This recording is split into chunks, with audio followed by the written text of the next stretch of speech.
अच्युतं केशवं रामनारायणं कृष्णदामोदरं वासुदेवं हरिं श्रीधरं माधवं गोपिकावल्लभं जानकीनायकं रामचन्द्रं भजे। अच्युतं केशवं सत्यभामाधवं माधवं श्रीधरं राधितं इन्दिरामन्दिरं चेतसा सुन्दरं देवकी नन्दनं नन्दजं सन्ददे। योगो योगविदां नेता प्रधानपुरुषेश्वरः नारसिंहवतु श्रीमान् केशवः पुरुषोत्तमः. திவ்யமான விஷ்ணு சஹஸ்ரநாமத்துல 17 நாமாக்கள் பார்த்தோம். 18வது நாமாவில இருந்து ஆரம்பித்து 24வது நாமா வரைக்கும் ஒரு ஸ்லோகம். யோகா யோகவிதாம் நேதா பிரதான புருஷேஸ்வரः நாரசிம்ஹவபு ஸ்ரீமான் கேசவः புருஷோத்தமः அப்படின்னு 7 நாமாக்களோட கொண்டதான ஒரு ஸ்லோகம். ஜனங்களுக்கு பய நிவர்த்தகம் சம்பத் பிரதாயகமான ஸ்லோகங்கள். இந்த 7 நாமாக்கள் ஒவ்வொரு செட்டுக்கும் ஒரு பிரயோஜனம் உண்டு. பயம் ஏற்பட்டால் அந்த பயத்திலிருந்து அவளை காப்பாற்றக்கூடியதான ஒரு ஸ்லோகம் இது. அதே போலயே ஐஸ்வர்யம் அது வளர்த்துக்கும். இதுல ஸ்ரீமான் அப்படிங்கிற ஒரு நாமம் இருக்கு. அம்பாள் பரமேஸ்வரனுடைய இருதயத்திலேயே எப்பொழுதும் இருந்திருக்க, நித்திய வாசம் பண்ணி கொண்டிருக்க. ஆகையால் ஸ்ரீயுடன் ஸ்ரீமத்துவத்துடன் கூடி இருப்பதனால் அவருக்கு ஸ்ரீமான்னு பேரு. அந்த ஸ்ரீமான்கிற பேர் இருக்கிறதுனால அதை தியானம் பண்றவாளுக்கு ஸ்ரீமத்துவம் வரும். அப்படி முக்கியமாக இந்த ஸ்லோகத்துல பகவானுடைய அவதாரங்கள்ல பிரசித்தமான அவதாரம் நிருசிம்ஹாவதாரத்தை பத்தி சொல்லப்பட்டோம். இந்த நிருசிம்ஹாவதாரத்துலதான் யோக சப்தத்துக்கு விசேஷம் உண்டு. யோகராமன், யோக கிருஷ்ணன், யோக வாமனர்னு சொல்றதில்லை. யோக நரசிம்மர் தான் சொல்றேன். மற்றவாளுக்கு யோகம் தெரியாதவன்னு கேட்கப்படாது. அந்த யோகாம்சத்தை லோகத்துல எல்லோருக்கும் பிரதிபாதனம் பண்ணினதான அவதாரம். அதனால அவருக்கு யோக நரசிம்மர்னு பேர். யோகம்ங்கிற சப்தத்துக்கு என்ன அர்த்தம் நம்ம தெரிஞ்சுக்கலாம். யோகம்னு சொன்னாலே சம்யோகம், வியோகம் இவைகளோட யோகம்னு பாரு. பகவத்கீதையில சம்பித்யா துக்க சம்யோக வியோகம் யோக சம்ஹிதம். நமக்கு ஏற்பட்டிருக்கக்கூடியதான துன்பங்கள், இந்த துன்பங்கள் நம்மளை விட்டு அகன்று செல்வதற்கு யோகம் என்று பெயர். யோகம்னு என்ன, ஏதோ ஒரு யோகம் அடைச்சிருக்கு சார் அப்படிங்கிற அந்த யோகம் இல்லை. யோகம்னு என்ன, மனிதனுக்கு ஏற்படக்கூடியதான துன்பங்கள் அவனை விட்டு செல்வது, இது யோகம்னு. இந்த யோகமானது விசேஷமான ஒரு சாஸ்திரத்துல சொல்லியிருக்கு. அந்த சாஸ்திரத்துக்கே யோக சாஸ்திரம் வந்து. அந்த சாஸ்திரத்தை எழுதினவர் இரண்யகர்த்தர். அதுக்கு சூத்திரங்களை எழுதினவர் பதஞ்சலி. பதஞ்சல யோக தர்சனம் அப்படின்னு சொல்றார். இந்த பதஞ்சலிங்கிற ஒரு பெரியவர் மகாபாஷ்யம் பண்ணினார், வியாக்கரணத்துக்கு பாஷ்யம் எழுதினார். அதே போலயே யோக சாஸ்திரத்தை எழுதினார். இந்த ரெண்டும் போராதுன்ட்டு அஷ்டாங்க ஹிருதயம்னு ஒரு புத்தகத்தை எழுதியிருக்கார். அது என்ன, மருந்தவர், ஆயுர்வேதம். யோகேன சித்தஸ்ய பதேன வாசாம் மலம் சரீரஸ்ய வைத்தியகேனா யோகாகரோத்தம் பிரவரம் முனீனாம் பதஞ்சலிம் பிராஞ்சலி ராணகௌஷி அப்படின்னு அவரை தியானம் பண்ணக்கூடியதான சொல்லும். யோகேன சித்தஸ்ய, மனிதனுடைய முக்கியமான அம்சம் இந்த கிராஸ் பாடி, ஸ்தூல சரீரம், பூதவுடன். அதற்கு பிறகு அவன் அதிகமாக இதுல வேலை செய்யக்கூடியதான ஒரு அம்சமானது வாக்கு. அதற்கு பிறகு இந்த ரெண்டும் வேலை செய்யணும்னா உன்னாட வேண்டியது மனசு. இந்த மூணையும் சரி பண்றதுக்காக 3 சாஸ்திரம் எழுதிட்டார். முதல்ல மனசை சரி பண்றதுக்காக யோக சாஸ்திரம் எழுதினார். மனசு சரியா இருந்தா தான் எல்லாமும் பண்ண முடியும். ஏன்னா இந்த மனசுங்கிற ஒரு கடிவாளம், இத புத்திங்கிற ஒரு சாரதி கையில வச்சுட்டு இருக்க.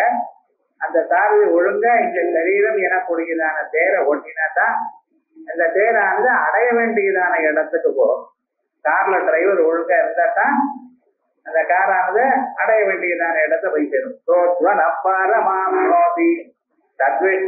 பரமம் அப்படி அது சரியா இல்லைன்னு வச்சுங்களேன். எத்திந்திரியாணி எந்த இந்திரியங்களானது அசக்கியானி அவசியானி பத்தியமா இல்லையோ அயுக்தேன மனசா சதா அது கண்ட்ரோல் இல்லாம இருக்குமே. ஆனால் அப்ப அவன் நது தற்பதமா புனோதி, அவன் அந்த பதத்தை போய் அடையறதில்ல.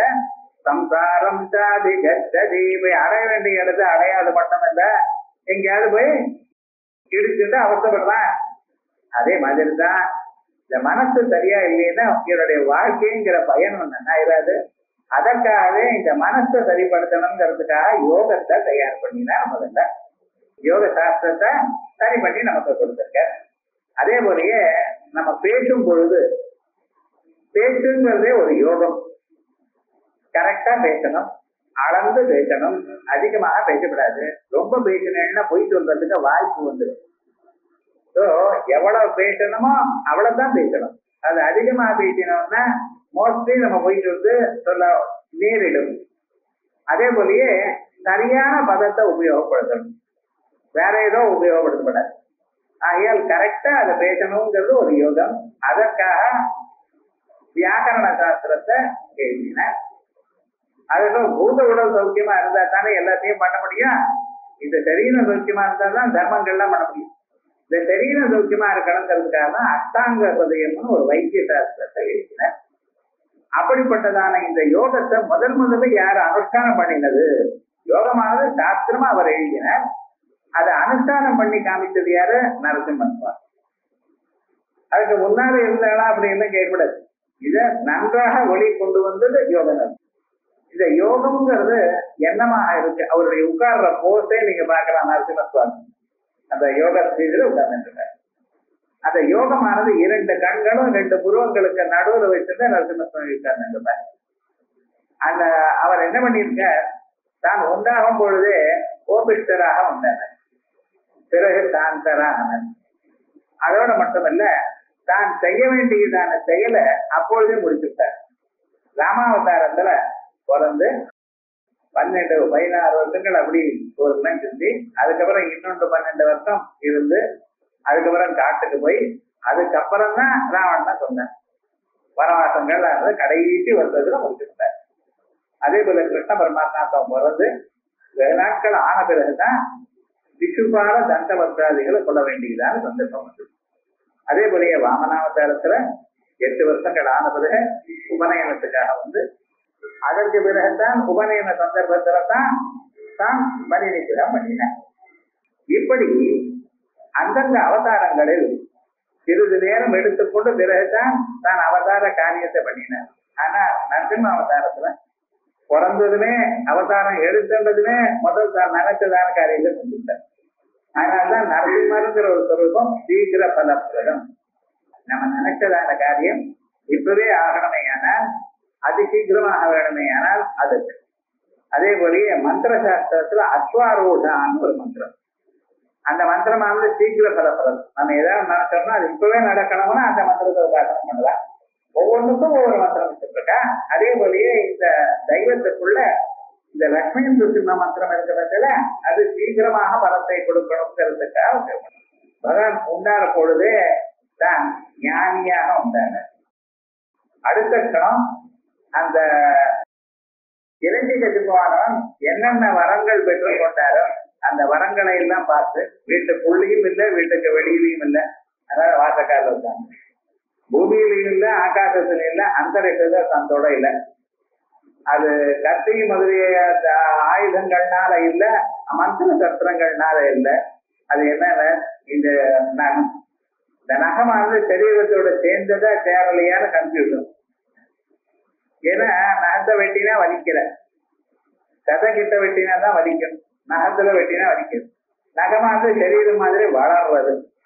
அது சரீரத்துக்கு சேர்ந்ததா சேரலையே, இப்படி எல்லாமே சந்தேகமா இருக்கா போலயே பண்ணிவிட்டார். கடைசியில் அப்படி அவன் என்னென்ன கேட்டானோ அதுக்கு தக்கவாறு தான் இருந்து அவனை சம்ஹாரம் பண்ணினார். அவரை சம்ஹாரம் பண்றதுங்கிறது ஒரு அம்சம். பிரகலாதனை அனுகிரகம் பண்ணினார்.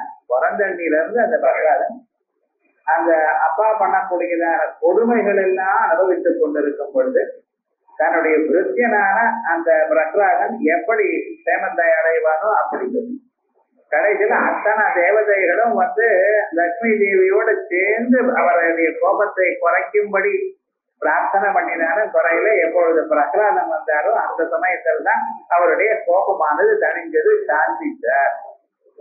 சாந்திச்சு அதுக்கப்புறம் யோகத்துக்கு போயிட்டார். தரபரன்னு ஒருத்தவங்க போயிட்டாருன்னா கதை சொல்லுவாங்க. வசுதான் ஒரு சாந்தத்தை அடைஞ்சார். சாந்தத்தை அடைஞ்சு மனுஷனுக்கு காரியத்துக்காக ஒரு கோபமே தவிர இந்த காரியம் முடிஞ்சதுமே அந்த கோபத்தை நிறுத்திக்கணும் அப்படிங்கறது காமிச்சு யோகத்துக்கு உட்காந்துட்டார். அதனாலதான் யோக நரசிம்மன்னு பேரு. இந்த யோகம்னா என்னது? யோகம்னு சொன்னா மனசை அடக்குவது. யோக சித்த விருத்தி நிரோதா. யோகமானது மனதில் இருக்கக்கூடியதான எண்ணங்களை அடக்குவது. 1000 எண்ணங்களை அடக்கிறது முடியாது. ஒரு எண்ணமே உங்களால் அடக்க முடியும். எதை நம்ம நினைக்க வேண்டாம் நினைக்கிறோமோ அதையே நினைக்கும். அதை மறந்துருக்கோம் நான் சொன்னேன்னு வச்சுங்களேன், நீங்க மறந்துடும் ட்ரை பண்ணீங்கன்னா அது ஞாபகம் கண்டிருக்கும். வேக வேகமா ஞாபகம் வரும். ஏன்னா இந்த மனசுக்கு அந்த ரிவர்ஸ் ரியாக்ஷன் உண்டு. சைக்கிள் கத்துக்கிற காலத்துல எதிர்க்க மரம் இருக்க பத்திரமா போனா போய் இடிச்சுட்டோம். எது வேண்டாம்னு சொல்றாலும் அதான் பண்ணுவோம். ஏன்னா அது உங்க தப்பு இல்லை, அந்த மனசுல அப்படி ரிவர்ஸ் ரியாக்ஷன். அதே போலயே இதை மறந்துருங்கோன்னு சொன்னேன்னா அதை மறக்காது. இது ஞாபகம் வச்சுக்கோன்னு சொன்னேன்னு வச்சுங்களேன் மறந்து போயிடும். சாதாரணமா நம்ம பார்க்கலாம், அது ஞாபகம் இருக்கணும் நினைக்கிறோம், முடி வேற போட்டுக்கிறோம் தலைப்புல. நாளைக்கு காலம் தலைப்புல முடி தெரியுது, எதுக்கு முடி போட்டாலும் மறந்துடும். ஞாபகம் போட்டுக்கோன்னு அம்மா கிட்ட சொன்னோங்க, அம்மா உங்களை எதோ ஞாபகம் போட்ட சொன்னேன்டான்னு, அவ்வளவுதான். என்னதுங்கிறது அந்த அம்மாவை மறந்து போயிடுது. மறதிக்கு காரணம் கிடையாது. ஏன் மறந்தேன்னு கேட்டா ஒண்ணுமே சொல்ல முடியாது. ஏன் சார் மறந்துட்டேன் அப்படின்னா என்னமோ மறந்து போச்சோட. மறதிக்கு ஒரு காரணம் இல்லை. பானைக்கு காரணம் மண் இருக்கு, வேஷ்டிக்கு காரணம் நூல் இருக்கு. உங்க மறதிக்கு காரணமே கிடையாது, தலையெழுத்துதான் காரணம். ஏன் சார் மறந்து போயிடுச்சு? அதுதான் சார் பரீட்சையில எல்லாம் மறந்து போயிடும். வெளியில இருந்து டக்குன்னு எல்லாம் ஞாபகம் ஒன்னும் சொல்ல முடியாது உங்களை. மற்ற ஞானம் அபோகரஞ்ச. உங்களுக்கு அறிவூட்டுவதோ ஞாபகப்படுத்துறதோ மறக்கும்படி பண்றதோ என்னுடைய நிலைங்க வேற தருவார். அந்த மறதிங்கிறது நமக்கு ஒரு வரம் தான். அடிப்பட்ட சமயத்துல வந்த வலி அதுவே ஞாபகம் வந்ததுன்னா வலி இருந்துட்டே இருக்கும். நமக்கு எல்லாம் மறந்து போயிட்டோம். நமக்கு வந்ததான துன்பங்கள் எத்தனையோ மறந்தோம். மறதி வேணும். ஆனா எது நம்ம ஞாபகம் வச்சுக்கணும்னு நினைக்கிறோமோ அதுவும் மறந்து போனாதான் கஷ்டமா இருக்கு. அதனால இந்த எண்ணங்களை நீங்க வராம தடுங்கோன்னு நான் சொன்ன என்னன்னா உங்களால தடுக்க முடியாது. அப்ப அதுக்கு என்ன பண்ணணும்? எல்லா எண்ணங்களையும் தடுத்துருக்கோம். ஒரு எண்ணமும் மனதில் உதிக்காமல் பாருங்க. ஒரு இடத்துல உட்கார்ந்து எல்லா எண்ணமும் எந்த எண்ணமும் மனதில் வராம இருக்கணும். எப்படி? எந்த எண்ணமும் வராம நீங்க பார்த்துட்டே இருக்கு. எது அப்புறம் தள்ளிட்டே இருக்கு. இப்படி பண்ணிட்டே இருந்தா இதுதான் பிராக்டிஸ் ஆஃப் மெடிடேஷன் சொல்றாங்க. அப்படின்னா நீங்க ஏதாவது ஒரு எண்ணத்தை நினைச்சுட்டு, ஒரு கிருஷ்ண விக்கிரகமோ ராம விக்கிரகமோ அனுமாரோ யாரோ தாங்கள் எதை நினைக்கணும் என்று நினைக்கிறீங்களோ அதை தவிர மற்றவை எண்ணங்கள்லாம் அப்ப தோணக்கூடாது. தவிர பால் வச்சிருக்கேனா, கதவு மூடி இருக்கேனா, இதெல்லாம் ஒன்றும் வேண்டாம். அந்த ஒரு 10 நிமிஷம் அதை கண்டு மூடிட்டு அந்த ஒன்றை மட்டும் நினைச்சிட்டு பிராக்டிஸ் பண்ணணும்.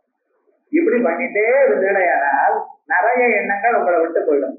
அப்படின்னா அதுக்கப்புறம் நினைப்போம், இப்ப வேண்டாம், இப்ப இதையே நினைக்கணும் அப்படி. இன்னும் சில பேர் என்ன வச்சிருக்கப்ப தவத்துல ஸ்வஸ்திக் மார்க் போட்டு அதையே நினைப்பான். இன்னும் சில பேர் குத்து விளக்கை எடுத்து வச்சு அந்த ஜுவாலையே பார்த்துட்டு நினைப்பான். இன்னும் சில பேர் ஓங்காரத்தை மட்டும் எதிர்க்க எழுதி அந்த ஓம் மட்டும் பார்த்துட்டே இருப்பான். ஏதோ இது அதுன்னு சொல்லல. பரமாணுல இருந்து பரம மகத்வரியங்கள் எதையும் நீங்கள் தியானம் பண்ணலாம். ஆனா என்ன விவகாரம், அந்த ஒரு எண்ணத்தை தவிர மற்ற எண்ணங்கள் வராம பார்த்துக்கலாம். இப்படி நீங்க நினைச்சுட்டே இருந்தேடையானால் கடைசியில என்ன ஆகுங்க, அந்த ஒரு எண்ணம் இருக்கோ இல்லையா அதுவும் கொஞ்ச நேரம் போயிடும். இந்த மனசுக்கு ஒரு சொல்லாவும் பல எண்ணங்களை எண்ணிக்கொண்டிருக்குமே தவிர ஒரே எண்ணத்தை எண்ணாது. மாற்றி மாற்றி எண்ணிட்டே இருக்கும். நீங்க மற்ற எண்ணம் இல்லாம ஒரே எண்ணம் தான் எனக்கு வேணும் என்று கருதினீலையானால் அந்த ஒரு எண்ணம் இருந்து கடைசியில் அந்த ஒரு எண்ணம் கீழ் வந்துடும். அந்த எண்ணமும் போயிடுது. ஆனால் அதுக்குதான் சமாதி இருக்கு. சமாதியை எப்படி வர வைக்கிறது? முதல்ல மனதுல ஏதாவது ஒரே ஒரு எண்ணத்தை தான் நினைக்கணும் அப்படின்னு நினைச்சிட்டேனால் அந்த எண்ணத்தை தவிர மற்ற எண்ணங்கள் வராம தடுத்துட்டே இருந்தேனால் இதுவே ஒரு ஆரம்பம். இப்படி பண்ணிட்டே இருந்தோமையானால் பிறகு ஒரே ஒரு எண்ணம் இருக்கும். அந்த ஒரு எண்ணம் நடந்து கொஞ்ச நாள் ஆகுது, அந்த எண்ணம் வந்துடும். அப்ப என்னன்னா மனசு எல்லாத்தையும் மறந்ததுன்னு அதுக்கு யோகம் வந்து யோகா சித்த விருத்தி நிரோதா. சித்தம் மனது அதுல இருக்கக்கூடியதான விருத்தி எண்ணங்கள் அதை அடக்குவது. இது உங்களால் தான் முடியும். இது அர்ஜுனனுக்கு பகவான் சொல்லித்தர. சொல்லித்தரமே அர்ஜுனன் சொன்னா அப்பவே கண்ண போட்டு ஒரு 2 நிமிஷம் ட்ரை பண்ணினா முடியாது. சஞ்சலம் மன கிருஷ்ணா பிரமாதி பகவத்ரிடம் அப்படி முடியாத காரியம். என் மனசை உன்னாலே அடக்க முடியாது, என்ன நடந்து நானே பார்க்கிறேன் அடக்கலையேன் தான் அவர் சொன்னார். அப்பா அகம்சயம் மகாபாகோ யோகோ துர்நிகிரஹ. இதுல சந்தேகமே இல்லை, ரொம்ப கஷ்டம் தான். இது அடக்கலாம், இது அடக்க முடியாது. இந்த மனதை அடக்கிறது ரொம்ப கஷ்டம். சத்யா நிகிரகம் மத்தியே வாயோரி வதுரம். இந்த மனதை அடக்குவது காத்த ஒரு இடத்துல குடித்து வைக்கிற மாதிரி நினைக்கிறேன். இப்ப முடியாதுன்னு சொன்னா அதையும் சொல்றேன்.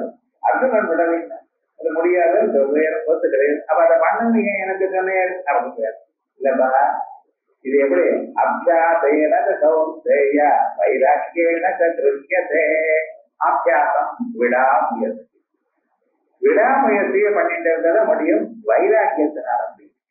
இதைத்தான் பண்ணணும், இது எனக்கு வேண்டான்னு ஒரு பிடிவாங்க. மற்ற பொருள்கள்ல ஒரு பிடிப்பு இல்லாமல் இதுவே இந்த ஜென்மாவில இது அடைஞ்சுதான் ஆகணும் எனக்கூடியதான எண்ணம் உங்களுக்கு இருக்கிறதா நிச்சயமாக நீங்க அடையலாம். அதான் எமேவ ஏக விருணத்தே தேன லட்சமா சத்தேக ஆத்மா விவரணத்தே தனுவா. இதுதான் இப்பிறவையில எனக்கு வேணும் அப்படிங்கிற ஒரு பிடிவாதத்தோட பண்ணிடையான நீங்க அடையலாம். இதான் யோகம் வந்து. இந்த யோகம்னு சொன்னா மனதில் ஏற்படக்கூடியதான உதிக்கக்கூடியதான எண்ணங்களை அடக்குவது. சார் நீங்க பகவானுடைய நாமாக்களை சொல்ல ஆரம்பிச்சிருக்கீங்க. விஷ்ணுதாசனாச்சு பகவானுடைய நாமாக்களை சொல்லிட்டு வேற ஏதோ மனதை அடக்குவது பற்றி சொல்லிட்டு இருக்கிறேன். மனதை அடக்கினா அந்த மனது எங்க இருக்குன்னு பாருங்க. மனது எங்கே கல்பித்தமா இருக்க? பரமாத்மா. மனதானது இதயத்துக்குள்ள இருக்கிற பரம்பொருள் இருக்கு. இதயத்துல பரம்பொருள் இருக்கான்னு யார் சொன்னா நேற்றுக்கு சாட்சி அப்படிங்கிற நாமாவில இருந்து ஆரம்பிச்சு புருஷா சாட்சி அப்படிங்கிற நாமாக்களை வருடம். அக்ஷர ஏவத அதேதான அக்ஷர சுரூபமான இதயத்துக்குள்ள இருக்கார், இன்னும் வியாபிச்சிருக்கார். அக்ஷரங்கிற பதத்துக்கு 2 அர்த்தம் சொன்னேன். இதயத்துக்குள்ள அசையாமல் இருக்கார், மற்றது எங்கும் வியாபித்திருக்கார். வாமனாவதார ரூபமாக உலகம் பெருமாளா இருக்கார். அப்படிப்பட்டதான அந்த பரமாத்மா இடத்துல தானே எங்கும் இருக்கிற இடத்துல தானே ஏதோ ஒரு இடத்துல இருக்கிற மனசு இருக்கா. மனசு எங்க இருக்கு? பரமாத்மா. அந்த மனசை அடக்கின இடையானால் எங்க போய் சேர்றீங்க? பரமாத்மா. அதான் பரமாத்மா. யோகாங்கிற பேரானது எப்படி வந்திருக்கு அப்படின்னு கேட்டேன்னா, மனதானது எந்த மனதை அடக்கினோமையானால் தாங்கள் எதை காணுகிறீர்களோ அதுக்கு யோகம். அதான் யோகம்னா பரமாத்மா. அதான் சொல்றேன். யோகா ஞானேந்திரியாணி சர்வாணி நிருத்ய மனசாதஹ ஏகஸ்வபாவனா யோகா க்ஷேத்ரஜ்ஞ பரமாத்மனோ. ஞானேந்திரியாணி சர்வாணி புலன்களை எல்லாவற்றையும் நிருத்ய மனசாதஹ மனத்தோட சேர்ந்து அடக்கி. வெறும் மனசை மட்டுமல்ல, வெறும் புலன்களை மட்டுமல்ல, மனத்தோட சேர்ந்து அதை அடக்கி. ஏகஸ்வபாவனா யோகா ஒரே ஒரு எண்ணமாக இருந்து கொள்வது, அதையே நினைச்சு பார்க்கறது. இதுதான் யோகம்னு பேரு. இதுதான் தியானம்னு பேரு. இதுதான் நாங்க நிதித்தியாசனம்னு சொல்லிட்டு இருக்கோம். சிரவணம், மனனம், நிதித்தியாசனம்னு சொல்றேனே இதுதான். நீங்க என்ன பண்ணலாம்? ஏதாவது ஒரே அம்சத்தை விடாம அதையே நினைக்கணும். அப்படி புலன்களை அடக்கி அந்த ஒரு அம்சத்தை நினைச்சிருந்ததுனால் அப்பொழுது உங்க மனசானது என்ன ஆகுது? ஒரு முனையா அது திருப்தியதே அக்ரியா புத்தியா சூக்ஷ்மயா சூக்ஷ்ம தரிசி அப்படின்னு அக்ர குசாக்கிர புத்தி அந்த ஏற்படுவது உங்களுக்கு. நமக்கு இப்ப எப்படி இருக்கு? அது ஷார்ப்பா இல்லை. மொத்தையா இருக்கு. அதனால்தான் நம்ம அதை பரம தத்துவத்தை பார்க்க முடியும். அது கூர்மையாக விட்டுட்டு இருந்தோமையா தெரியும். கூர்மையாக எப்படி அடையிறது இதுதான் தெரியும். ஆகையால் ஏகத்வபாவனா யோகா சேத்ரஜ்ஞ பரமாத்மனோ, இந்த யோகமானது எல்லாத்துலயும் பண்ணலாம் அப்படின்னு சொல்லியிருக்காரு யோக சாஸ்திரத்துல. பரமாணுல யோகம் பண்ணலாம், ஆகாசத்துல யோகம் பண்ணலாம், எல்லாவற்றையும் மனதை அடக்கலாம். ஆனா அதை அடக்கினா அதுக்கு பிரயோஜனம் உண்டு, ஒவ்வொன்றுக்கும் ஒவ்வொரு பிரயோஜனம் உண்டு. ஆனா அதை நாம ஒத்துக்கல. நாம என்ன பண்றோம், யோகமானது மனதை ஜீவாத்மா பரமாத்மாக்கள்ல அடக்குதோ, அத ஆத்ம தத்துவத்தை அடக்கணும். அங்கேதான் போய் அடக்கணும். மனசு அங்கே போய் ஓடிடணும். அப்ப மனசு அங்கே அடக்கமையான மோட்சம் வரும். அப்படி ததவாப்பியதையா யோகா, இந்த யோகத்தினால் அந்த பரம்பொருளை அடைகிறது. ஆகையால் பகவானை அடைவதற்கு வழி யோகம்.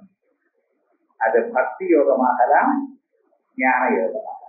அதனால பக்தி யோகமோ ஞான யோகமோ எந்த யோகமோ இந்த வழியாக பகவானை அடையலாம். அதனால அவருக்கு யோகம். யோகா ஒரு நாம. யோக விதாம் நேதா, யோக வித்துகள் யார் இருக்காளோ, யார் யோகத்தை யார் அறிந்தாலோ அவளை எல்லாம் அழைத்துட்டு போறவர்கள். யோகத்தை நீங்க பிராக்டிஸ் பண்ணலையானால், ஆரம்பித்து விட்டலையானால், பிறகு நமக்கு வரக்கூடியதான இடையூறுகளை எல்லாம் அடித்து அதை நகம் பண்ணி நம்ம நல்ல வழியில பிடிச்சிட்டு கையை பிடிச்சிட்டு அழைத்துட்டு போறவர் பகவான். ஆகையால் இதெல்லாம் சுலபமாக ரொம்ப கஷ்டமாச்சுன்னு ஒண்ணு நினைக்கிறேன். நீங்க மனசுல தைரியமாக ஆரம்பிங்க. ஒரு அடி முன்னால போட்டா பகவான் 10 அடி முன்னால ஓடி வருவார். பக்கத்துல எல்லோரையும் ஆட்கொள்வார். ஏன்னா அவ்யாஜ கருணா மூர்த்தி அஜானத்வாந்த தீபிகா, உங்களுடைய அஜானத்தை போக்கி உங்களுடைய கருணையோட உங்களை அழைத்துன்னு போவார். ஆகையால் நம்ம எப்படி முடியாது, எவ்வளவு தூரம் இருக்கு, நம்மளால முடியாது. இந்த ஜன்மாவில எத்தனையோ நாள் வேஸ்ட் பண்ணிட்டுமே இப்படி எல்லாம் நினைப்பு வர்றது உண்டு. அதனாலதான் பகவான் 100 years உங்களுக்கு 100 வருஷம் கொடுத்துருக்காரு. 40 நிமிஷத்துல கட்டுவாங்கன்னு மோட்டத்துக்கு வச்சிருக்கேன். இங்க இருந்து சொர்க்கலோகத்துக்கு வேற ஏதோ காரியத்துக்காக போயிருக்கார். இந்திரனை வரம் கேட்டிருக்கார். இந்திரன் வரம் கேட்டார், நமக்கு எவ்வளவு சகாயம் பண்ணியிருக்கேல, என்ன வரம் வேணும்? இவன் கேட்டா, எனக்கு ஒரு வரம் தெரியலையப்பா, எது எனக்கு நல்லதோ அதை நீயே சொல்லுங்க அப்படின்னு. இதெல்லாம் நீங்க தான் கேட்டுக்கணும். அப்ப கட்டுவாங்க கேட்கிறார், என்னுடைய பேலன்ஸ் ஆஃப் லைஃப் எவ்வளவு இருக்குன்னு கேட்டார். என்ன சொன்னா, இது சீக்கிரட் சொல்ல முடியாது, அதுல வரம் கொடுப்பானே, அப்புறம் அது கொடுக்க முடியாது. இல்லப்பா இது சீக்கிரட் இல்லை. இல்ல இல்ல எனக்கு வரணும்னு நீங்க கேட்க, நான் இதான் கேட்டேன், வேற வரம் இல்லை. அப்படியா, சரி, இன்னும் 40 நிமிஷம். அப்ப நான் இன்னொரு வரம் நானே கேட்டுக்கிறேன். என்னன்னு, நான் இந்தூர்ல இருக்கிற இல்ல, உங்க பேரை கொடுத்து பிளிக்கம் செகண்ட் கங்கை கரையில கொண்டு போய் என்ன விட்டுருக்கோம். கங்கை கரையில கொண்டு வந்து மாத்தடி விட்டுருக்கோம். அங்க வந்து உட்கார்ந்து அங்க தியானம் பண்ணினான். கங்கை கரையில பகவான தியானம் பண்ணின 40 நிமிஷம். 40வது நிமிடத்துல அவருக்கு ஆத்ம தத்துவ ஞானம் வந்தது, மோட்சத்தை அடைஞ்சார். தேவி பிரம்ம நிர்வாண விருத்ததி அப்படின்னு அந்த பகவத்கீதையில சொன்ன பிரகாரம் விஸ்வாக்கியாம் அந்த காதேவி லாஸ்ட் மொமெண்ட்ல உங்களுக்கு ஞானம் வந்தாலும் போதும். ஆகையால் ஞானம் வர்றதுக்கு எவ்வளவு சிரமம் வேணும், என்ன பண்ணணும், இவ்வளவு வயசாயிடுச்சு, நான் எத்தனை நாள் வேஸ்ட் பண்ணிட்டேன், இந்த விவகாரங்கள் ஒண்ணும் வேண்டாம், முயற்சி பண்ணிட்டே இருக்கலாம், நிச்சயமா அதெல்லாம் நட்புள்ள. ஆகையால் யோக விதாம் மேதா, யோகம் விதந்தி விசாரயந்தி, யோகம் எப்படி பண்ணணும் என்ன ஏது அறிகிறார்களோ, ஜானந்தி அறிகிறார்களோ, லபந்து ஒரு ஆச்சாரிய நடத்துறது இவைகளை அறிந்து கொள்கிறார்களோ. தானா அறியது கஷ்டம், ஒரு ஆச்சாரியன் வழியா தெரிஞ்சுக்கலாம். இவா யோக விதா தேசாம் மேதா ஞானினாம் யோகக்ஷேம வகனாதினா, அவளுக்கு யோகக்ஷேமத்தை இவெல்லாம் பார்த்துக்கிறார். யார் நல்ல வழியில் இருக்காளோ அவளுக்கு என்னென்ன வரணும், அவ எப்படி நழுவாம அந்த நிலையிலேயே இருப்பா, அவளை காப்பாற்றி கொண்டே இருக்கிறது பகவானுடைய செயல். ஆகையால் யோகக்ஷேம வகனாதினா யோக விதாம் மேதா சொல்லிருக்கார். யோகக்ஷேமம் வகாம்யம் பகவத்கீதையில சொல்லிருக்காரோ. யாரார் நல்ல வழியில இருக்காரோ, என்ன சரணாகத்தை அடைஞ்சிருக்காரோ, என்ன அடைக்கலம் அடைஞ்சிருக்காரோ அவர்களை யோகக்ஷேமம் நாம் பார்த்துக்கிறேன்னு சொன்னார்.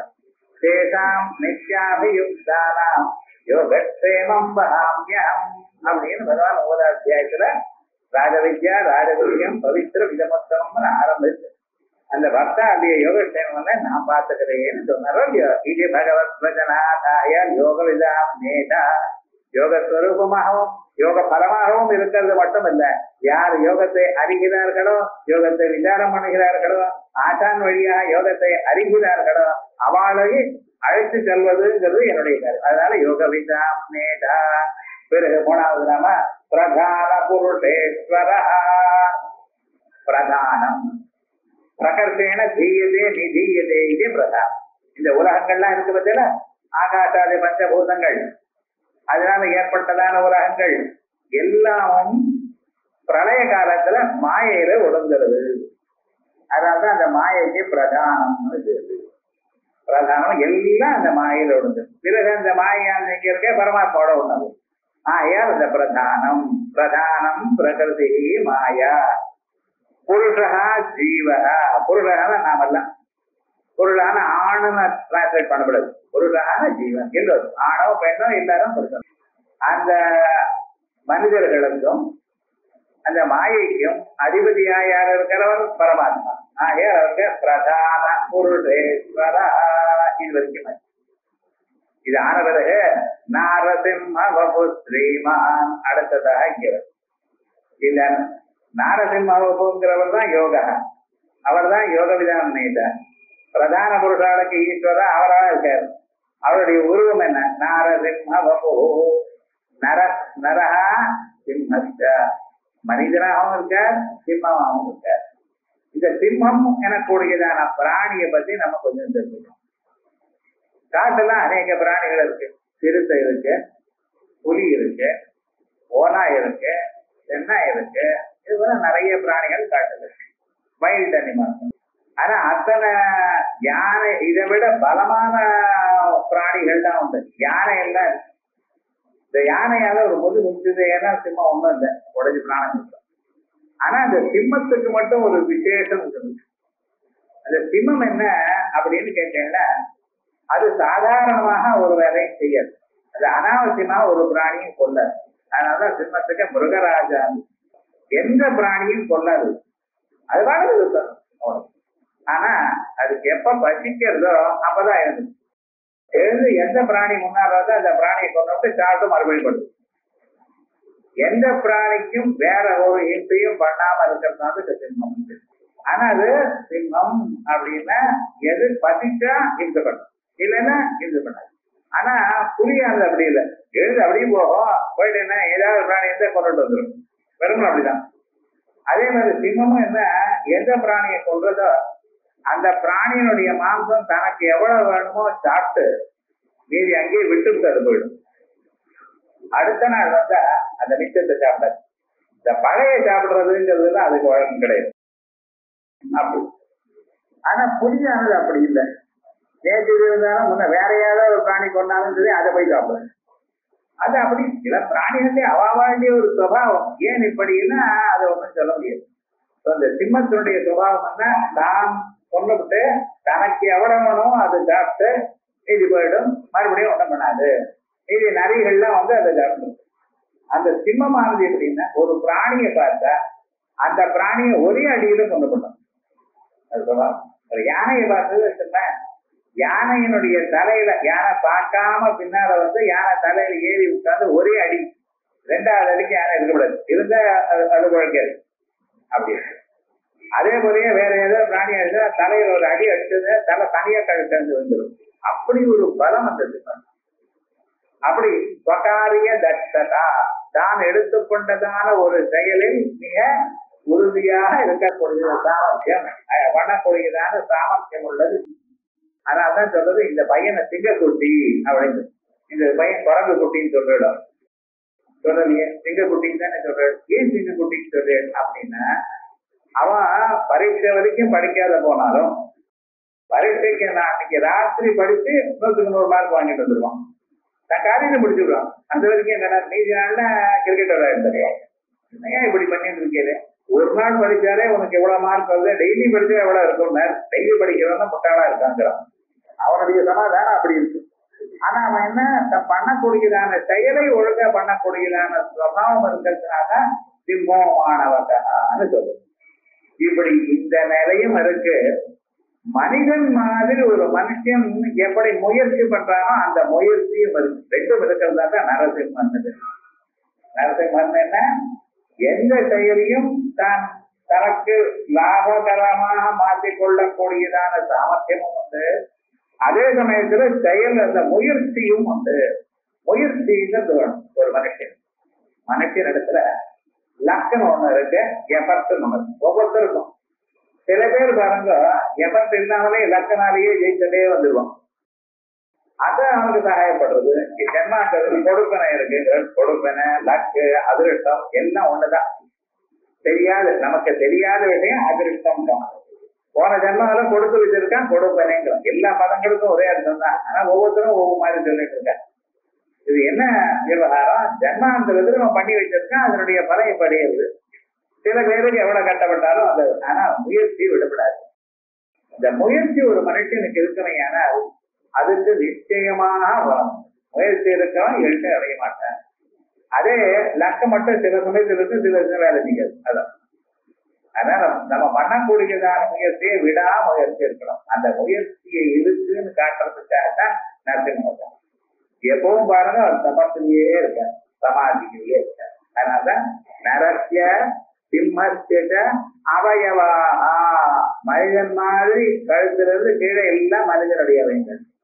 கழுத்துக்கு மேல இருக்கக்கூடியதான தலையில இருக்கக்கூடியதான அவயவங்கள் 2 கண்ணு, 2 காது, 2 மூக்கு, வாக்கு, இவைகள்லாம் என்ன, அது சிம்மத்தினுடைய அவயவம். அப்படின்னா புத்தி சக்தியாவது சிம்மத்தம், வேலை செய்யறதுக்காக வேண்டியது மனுஷனுடைய அவயவம். அந்த ரெண்டும் ஒரு இடத்துல சேர்ந்து இருக்கிறதுனாலதான் அந்த காரியத்தை ஆரம்பிச்ச டக்குன்னு முடிக்கிறது. நம்ம ஒரு காரியத்தை இருந்தா நாளைக்கு நாளன்னைக்கு பார்ப்போமே, லெட்டர் வந்து அது ரிப்ளை எழுதணும்னா அந்த ரிப்ளை எழுதணுங்கிறதுக்காகவே எழுதணும் நினைச்சுட்டே இது 20 நாள் அவரே வந்துட்டார். ரிப்ளை போட்டேன் வரவே இல்லையா, எழுதணும் நினைச்சுட்டு இருக்கேங்கிறோம். சில பேருக்கு ஒரு வாரம் ஆனப்புறம் போன் பண்ண, உங்களுக்கு போன் பண்ண நினைச்சுட்டு இருக்கேன் சார்மா. எப்ப நீங்க நினைச்சு எப்ப சொல்லுங்க பாரு. அதான் இப்ப லெட்டரே ஒண்ணும் இல்லை, இமெயில்ல யூனா வைஓயூன்னு எழுத மாட்டான், வேற யூங்கிறான். பிஃபோர் யூனா பி நாதன்னு போட்டு யூங்கிறான். இருக்கிற ஸ்பெல்லிங்கே முதல்லயே தெரியாது. இப்ப அது வேற நாசமா போயிடுது, என்ன இமெயில் லாங்குவேஜ். ஆனா அதுவும் எழுத மாட்டேங்கிறானே லோகத்துல. விவகாரம் என்ன ஆயிடுது, அப்படி தான் நினைத்ததான செயலை அப்பொழுதே பண்ணி விடணும். அதுக்காக தான் தான் ஆரம்பித்த காரியம் அப்பவே முடித்தார். முதல்ல எதுக்காக வந்தார், கிரணி எதிர்விடணும். 2வது என்ன மக்கள் பிரகலாத நந்திரமண்ணும். அடுத்தது என்ன, நான் பண்ண காரியங்கள் ஆயிடுது, நினைச்சதான காரியங்கள் ஆயிடுது. இனிமேல் என்ன பண்ணணும், மனிதனுடைய சேமத்துக்காக யோகத்தை சொல்லிக் கொடுக்கணும். அதுக்காக யோகியா இருக்க. நரஸ்ய சிம்மஸ்ய அவயவாஹ யஸ்மின்லக்ஷ்யந்தே தத்வபு யஸ்ய சஹ நாரசிம்மவபு. இந்த நாரசிம்மவபுன்னு சொன்னப்புறம் ஒரு டவுட் வருது. சோ அவருக்கு புத்தி சக்தி அந்த குணங்கள் தான் சிம்மமா இருக்கட்டும். இது கீழே இருக்கிற பாகங்கள்லாம் மனுஷனுடைய பாகம் தானே. வெறும் எஃபர்ட் இருக்கும் அவர்கிட்ட. எஃபர்ட் இருந்தா பலத்தை கொடுக்குமா? எஃபர்ட் பலத்தை கொடுக்கும், இப்பொழுதே கொடுக்கும்னு நிர்பந்தம் தெரியாது. நம்ம எத்தனையோ செயல்கள் பண்ணுகிறோம், அந்த செயல்களுடைய பலம் எல்லாம் நான் இப்பொழுதே காணுகிறோமா? நம்ம முயற்சி பண்ணிட்டு தான் இருக்கோம் ரொம்ப நாளா. அந்த முயற்சி வரமாட்டேங்கிறது, அதுக்கு தகுந்ததான சமயம் வரமாட்டேங்கிறது. அதான் இல்லை, இவரை நமக்கடையானால் அப்பொழுதே கொடுப்பது. இதான் ஸ்ரீமத்துவம். ஸ்ரீமத்துவம்னு வெறும் காசு இருக்கிறது மட்டும் இல்லை. காசுங்கிறது ஓரளவுக்கு சுகத்தை கொடுக்கும்னு நினைக்கிறோம். ஓரளவுக்கு இருந்தா சுகத்தை கொடுக்கும். அன்னைக்கு எவ்வளவு வேணுமோ காசு, அந்த காசு நம்ம கிட்ட இருந்ததுன்னா பரவாயில்லை. அதுக்கு அதிகமா இருக்குமே, ஆனால் நாம் நிஜமாக கட்டப்படுவோம் சுகத்தை அடையிறது. உங்களுக்கு 10 கோடி கையில கொடுத்தேன்னு வச்சுங்களேன், என்ன பண்ணுறது? என்னால கொடுக்க முடியாது அது வரைக்கும். இருந்தாலும் உங்களுக்கு யாராவது கொடுத்தா அது எங்க இருக்கு? பேங்க்ல கேட்டா ஏது வைக்குமா? இந்த காசு எங்க திருடி நீளாம முதல் உங்களுக்கு இருக்குன்னு சொல்லி போலீஸ் போன் பண்ணுவோம். அப்புறம் அவன் பார்த்துப்பான். உங்களால வேற எங்கேயாவது காசு கொடுக்கணும்னு வச்சுங்களேன், திருப்பி வராது. சொத்துக்கம் வனிதாவித்தம் பரஹஸ்தம் கதம் கதமம் அதவா புனராய ஒரு புத்தகம் கேள்வி வரும். ஒரு வனிதா பெண்ணாம கெட்டு வருவா. அப்புறம் காசானது என்ன, இன்னைக்கு 100 ரூபாய் கொடுத்தேன்னா நாளைக்கு 10 ரூபாவா 10 தரம் வரும். கடைசியில் என்னடாச்சுன்னா அது உபயோகப்படாது, ஒரு தொகையே வராது. என்ன பண்றது? இப்படி இந்த காசுங்கிறது பகிர்ந்தல் மனுஷன் கொடுத்தாலும் அது சுகத்தை கொடுக்கறதுக்கு ஒரு சாதனம், அவ்வளவுதான், வேண்டியதான். ஆனா இங்க ஸ்ரீன்னு என்ன அர்த்தம்? லட்சுமிங்கிறது ஒண்ணுங்க, அஷ்டலட்சுமி. நம்ம நினைச்சதான காசு, ஐஸ்வர்யம் நமக்கு அந்த சமயத்துல உபயோகப்படக்கூடியது. எப்ப எது வேணுமோ அப்பொழுது அது உபயோகப்படணும். மற்ற சௌபாகியங்கள்லாம் வேணும். இத்தனையும் அதோட சேர்ந்து ஞானமும் வேணும். வேதனை என்ன சொல்றது? முதல்ல புத்தியை கொடுத்து ததோ மேஸ்து யமாவா, முதல்ல உங்களுக்கு ஞானத்தை கொடுக்கணும். அதற்கு பிறகுதான் ஐஸ்வர்யம் கொடுக்கணும். ஞானம் கொடுக்காம நிறைய ஐஸ்வர்யத்தை கொடுத்தா அவன் என்ன பண்ணுவான்? வேற எங்கேயாவது போய் தர மாட்டான் காசு. மனுஷனுக்கு முதல்ல கேரக்டர் வேணும், அறிவு வேணும், அதுக்கப்புறம் தான் காசு கிடைக்கணும். ஆகையால் இப்படிப்பட்டதான எல்லாமும் சேர்ந்த அனிவாத ஐஸ்வர்யங்கள் மனசுல வைராக்கியம் இருக்கும். இந்த வைராக்கியம்னு ஒண்ணு இருக்குமே, ஆனால் அதுக்கப்புறம் எவ்வளவு காசு இருந்தாலும் அவனை ஒண்ணும் பண்ணாது. இப்படிப்பட்டதான எல்லா விதமான ஐஸ்வர்யங்களும் சேர்ந்துதான் ஸ்ரீவினது. அப்படிப்பட்டதான ஸ்ரீமத்துவம் இவரால கொடுக்க முடியும். ஆகையால் இவருக்கு ஸ்ரீமானது. எஸ்யவட்டதி நித்யம் வசதி ஸ்ரீ, யாருடைய இதயத்திலேயே எப்போதும் அந்த ஸ்ரீ மகாலட்சுமி தாயார் இருக்காளோ அப்படி இருந்தால் நீங்களும் அந்த நிலையை அடையலாம். ஆகையால் லட்சுமி நரசிம்மர் சொல்றப்ப லட்சுமி நரசிம்மர் சொல்ல பாருங்க. ஏன் எப்பொழுதும் அவருடைய சொரூபத்துல மகாலட்சுமி தாயார் இருந்து கொண்டே இருக்கார். ஆகையால் நரசிம்மருடைய ஒரு அனுகிரகம் நமக்கு இருக்கணையான, நரசிம்ம உபாசனம் இருக்கணையான, மகாலட்சுமி உபாசனம் சேர்ந்து வரும். அதனால ஸ்ரீமான. சரி, அதுக்கப்புறம் கேசவ புருஷோத்தம. கேசவா, கேசவான்னு சொன்னா நமக்கு தெரியும். கேசவாய ஸ்வஹா, நாராயணாய ஸ்வஹா, மாதவாய ஸ்வஹா அப்படின்னு முதல்ல ஆச்சரணம் பண்ணும் பொழுது கேசவாய ஸ்வஹா. கேசவ சப்தத்துக்கு என்ன அர்த்தம்? அழகான முடிவுள்ளவர். சரியா கொஞ்சம் கொஞ்சம் இத்தனை நாளா நான் என்ன பண்ண நினைச்சிட்டு இருந்தேன். அது ஆணா இருந்தா ஆணுக்கு முடி அழகா, பெண்களா இருந்தா அவளுக்கு முடி போட்டு நல்லா கொண்டை போட்டுட்டு புத்தத்தை வச்சுட்டு, ஆண்களா இருந்தா நல்லா அழகான முடி வச்சிருக்கான என்ன சார் அர்த்தம்? இது ஒன்றும் புரியலையே அப்படின்னு கேட்டா அப்படி இல்லை. அபிரூபா கேசா யஸ்ய சஹ கேசவா கேசாத்வோ அந்நியதரஸ்யாம் இது வப்ரத்யய பிரசம்சாயாம். அவரை ஸ்தோத்திரம் பண்றது அழகான கேசங்கள் உடையவர். அது மட்டும் இல்லை. எத்வா கஷ்ட அஷ்ட ஈதஷ்ட திரிமூர்த்தய. கேசவகாங்கிற பத்திர கா ஆ ஈ ரெண்டும் இருந்து கேல இக்கு அப்படின்னு ஒரு அம்சம். ஆங்கிறது ரெண்டு, இக்கு ஆ சேர்ந்ததுன்னா கா, அதுக்கப்புறம் காவும் ஈவும் சேர்ந்ததுன்னா கே. இந்த மூணும் என்ன சொல்றது? இக்கு ஆ ஈ இந்த மூணும் திரிமூர்த்திகள். எது? உமா விஷ்ணு ருத்ரன். இந்த மூணு பேருக்கும் அப்பாற்பட்டதாக இருக்கக்கூடியதான சுத்த பிரம்மம், அதான் கேசவா.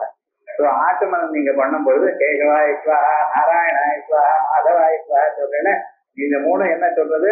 உலகங்களை படைத்த பரம்பொருளை சொல்லுகிறது. ஆகையால் பரம்பொருளை அவர் நினைச்ச எத்திய ஸ்மரண மாத்திரேனா, நினைச்ச மாத்திரத்தினால சம்சார பந்தத்திலிருந்து உங்களுக்கு விமுக்தி கிடைக்கிறதோ அப்படிப்பட்டதான பரம்பொருளுக்கு கேட்டவன். முதல்ல சொன்னதான அர்த்தம் சாதாரணமா நீரோட இருக்கிற அர்த்தம் அழகான முடிவுகள் இருக்கிறவர் அர்த்தம். ஆனா இங்க சொல்லக்கூடியதான் அர்த்தம் சுத்த பிரம்மஸ்வரூபம். அதான் எத்வா கஷ்ட அஷ்ட ஈதஷ்ட திரிமூர்த்தய கேசாஹ தே யத்வசேன வர்த்தந்தே. யாருடைய ஒரு வசத்தினால பிரம்ம விஷ்ணு ருத்ராதிகள் எல்லோரும் தத்த காரியத்தை செய்கிறார்களோ அந்த சக்தி ஸ்வரூபம் பரவாயில்ல. இது வர்த்தந்தே சஹா கேசவா. இல்ல கேசி எனக்கூடியதான அரக்கனை கொன்னார், அதனால அவருக்கு கேசவன். கேசிங்கிற அரக்கனை கொன்னதுனால கேசவன். யஸ்மாத் ஸ்வயைவ துஷ்டாத்மா அதக்கேசி ஜனார்தனா தஸ்மாத் கேசவ நாம்னா த்வம் லோகே க்யாதோ பவிஷ்யசி. யஸ்மாத் காரணத்தினால ஸ்வயா ஏக துஷ்டாத்மா இந்த துஷ்டனான அரக்கன் அத கேசி ஜனார்தனா, அதாவது அவருக்கு ஜனார்தனா துஷ்ட வியக்திகளை சொல்லுகிறார். அதனால ஜனான் அர்த்தயதி இது ஜனார்தனா. தஸ்மாத் கேசவ நாம்னா த்வம் லோகே க்யாதோ பவிஷ்யசி. அதனாலே அவருக்கு கேசவன் என்ற பெயர். இப்படி பகவானுக்கு ஒவ்வொரு 1000 பெயர்கள் இங்க சொல்லியிருக்கோம் இல்லையோ, இந்த பெயர்கள்லாம் ஏன் வந்ததுன்னு சொல்லியிருக்கு புராணங்கள். இந்த கேசி எனக்கூடியதான அரக்கனை யுத்த பண்ணினத்தினால் அவருக்கு கேசவன். இதை நாம் கேட்டுட்டோமையானால் நம்ம மனசுல இருக்கக்கூடியதான கேசம் கிளேசம், கிளேசம் மனசுல துன்பம். இத பழைய நாள்ல துணி எல்லாம் என்ன பண்ணுவா, அலசி அதை நல்லா பிழிவன், அதுல இருக்கக்கூடியதான ஜலம் எல்லாம் கீழே விழணும். அது பிழிஞ்சுதான் காய போடுறதுங்கிறது வழக்கம் பழைய நாள்ல. இப்பெல்லாம் பிழியப்படாதுங்கிறான், அப்படியே ஜலம் தொட்டுட்டே இருக்கணுங்கிறான். வீட்டுக்குள்ளதான் துணியை காய போடணும், மடியெல்லாம் வீட்டுக்குள்ளதான் காய போடுவோம்.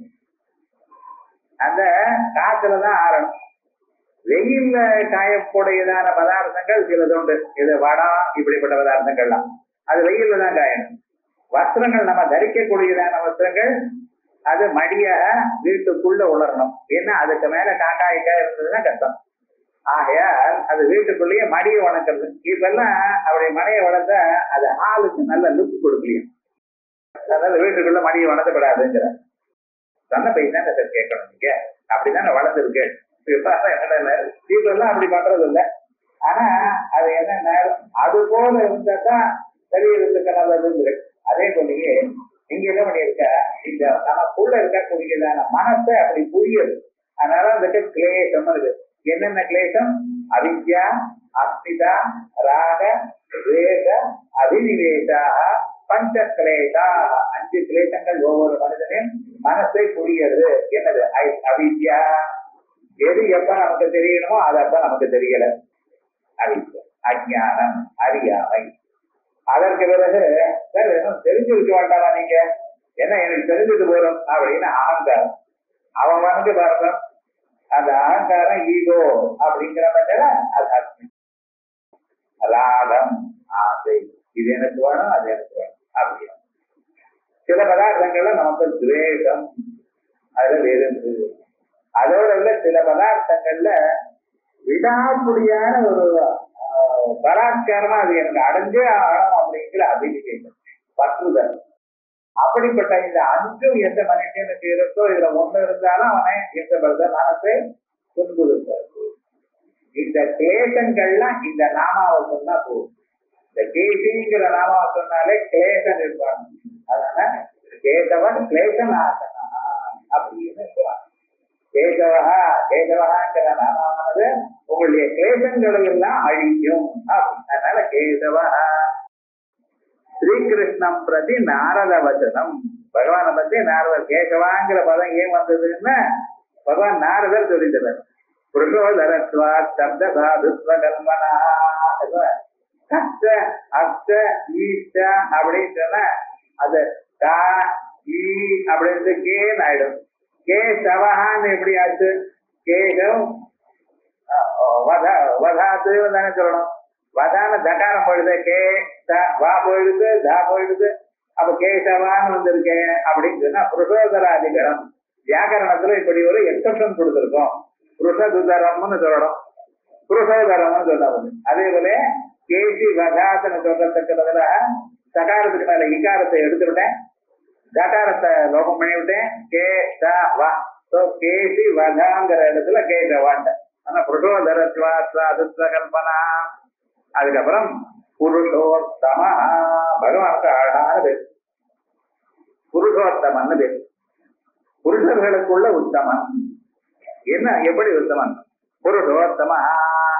புருஷாத்மாட்சரமதீதோகம் அக்ஷராதபிதோத்தம அதோஸ்மி லோகே வேதேத பிரதித புருஷோத்தம. உலகத்துல 2 பொருள் இருக்கு. மாயான்னு ஒண்ணு, மாயனுடைய காரியங்கள் ஒண்ணு. மாயனுடைய காரியங்கள் இருக்கிறதுல இதெல்லாம் க்ஷரம், அழிஞ்சுட்டே இருக்கும், மாறிக்கொண்டே இருக்கும். மாறாத பொருள் ஒன்றும் இந்த உலகத்துல நீங்க பார்க்க முடியாது. மாறுறது ஒண்ணு, சிலது வேகமா தெரியும், சிலது தெரியாது. உங்களையே ஒரு 2-3 மாசம் பார்க்காம பார்த்தேன்னா என்ன சாக்கையில குண்டாயிட்டே என்ன உடம்பு தெரியும், என்ன இழைச்சு போயிட்டு சொன்னதுனாலே இழைச்சு போயிடுவான். என்ன சார் இப்படி சொல்ற? 4 பேர் இப்படி சொன்னா அவன் பயந்துடுவான். சில பேர் டெய்லி பார்த்தா பரவாயில்ல, உங்களுக்கு தெரியாது. ஆனா ஒரு மாசம் ஆனப்புறம் பார்த்தேன்னா ஒரு மாறுதல் உங்களுக்கு தெரியும். அப்ப என்ன இதனால என்ன தெரியுது? மாறிக்கொண்டிருக்கா. எல்லா மனுஷியாலும் எல்லா பொருளும் மாறிக்கொண்டே இருக்கு.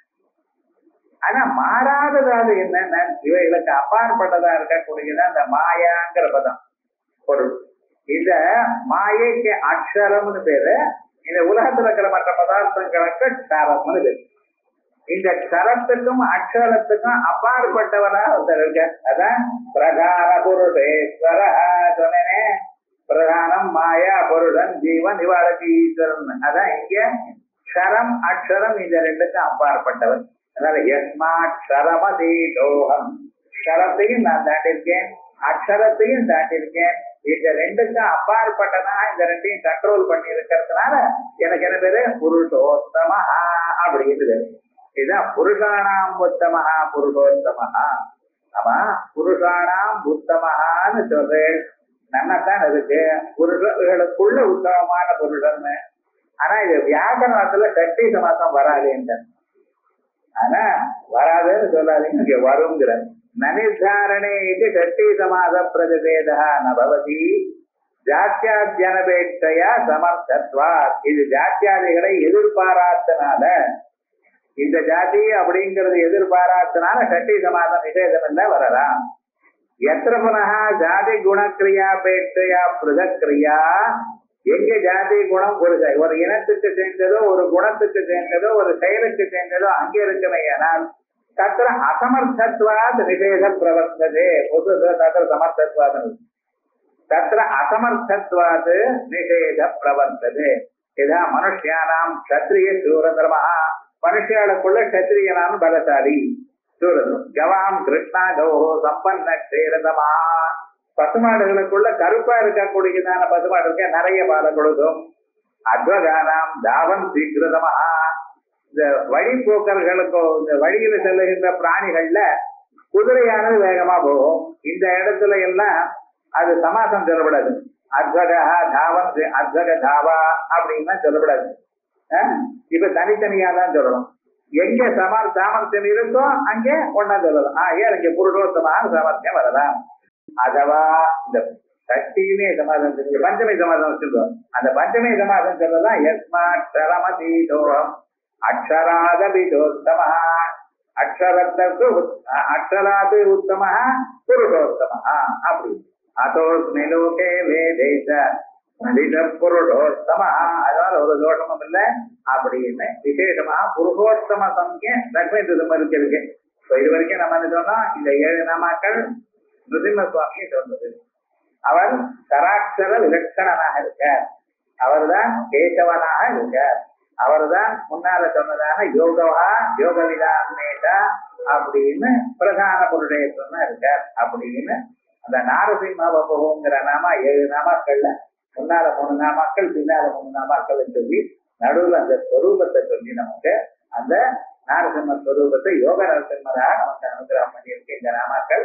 இந்த ஸ்லோகங்களை தினந்தோறும் அனுசந்தானம் பண்றவாளுக்கு பயம் வியாதி இருக்கு என்று ஐஸ்வர்யங்கள், அதோட மனசுல ஒரு தாரட்யம், மன நிம்மதி, மனசுல ஒரு தைரியம் ஏற்படும் அப்படின்னு சொல்லி அடுத்த செட்டு சர்வஹ சர்வஹ சிவஹ ஸ்தானோ பூதாதிர்நிதிரவ்யய சம்பவோ பாவனோ பர்த்தா பிரபவ பிரபுரீஸ்வர.